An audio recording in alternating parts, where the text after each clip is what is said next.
পৃথিবীতে এমন কিছু প্রাণী রয়েছে যারা প্রায় কখনোই ঘুমায় না। এক ডলফিন তারা তাদের মস্তিষ্কের অর্ধেক অংশ নিয়ে ঘুমায়। এর ফলে এরা বিশ্রামের সময় শিকারের হাত থেকে বাঁচতে সাহায্য করে। 2 জিরাফ সাধারণত মাত্র কয়েক মিনিট ঘুমায়। জিরাফ দাঁড়িয়ে দাঁড়িয়ে অল্প সময় ঘুমায়। 3 পিঁপড়ে সারাদিনে খুব ছোট সময় বিশ্রাম নেয়, এই ছোট বিশ্রামের সময় ঘুমায়। 4 আলপাইন সুইফটস গুলি কয়েক মাস ধরে আকাশে উড়তে পারে। এরা অর্ধনিদ্রা অবস্থায় প্রবেশ করতে পারে মাঝ আকাশে উড়তে উড়তে ঘুমিয়ে নেয়।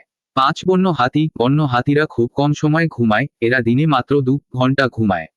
এর ফলে এদের খাবার খুঁজতে এবং হুমকি এড়াতে সাহায্য করে। 6 ওয়ালরাস কয়েকদিন ঘুম ছাড়াই থাকতে পারে সমুদ্রতে। এরা জলে থাকাকালীন ঘুমায় না। এর ফলে শিকারীদের হাত থেকে বাঁচতে সাহায্য করে। এরা সমুদ্রের পাড়ে এসে অল্প সময় ঘুমায়। 7 আমরা সাধারণত জানি যে হাঙ্গর গতির জন্য বিখ্যাত, কিন্তু এই গতির জন্য শ্বাস প্রশ্বাসের প্রয়োজন হয়, এর জন্য এরা ঘুমের থেকে দূরে থাকে। সাঁতার কাটার সময় এরা হালকাভাবে বিশ্রাম নেয় আর সেই টাইমেই ঘুমিয়ে নেয়। 8 ষাঁড়ের ব্যাঙগুলো প্রায় তাদের অনন্য আচরণের জন্য বিখ্যাত। এদের ঘুম খুব কমের প্রয়োজন হয়। এরা শিকারের জন্য বেশিরভাগ সময় জেগে থাকে, বিশেষ করে বন্য অঞ্চলে।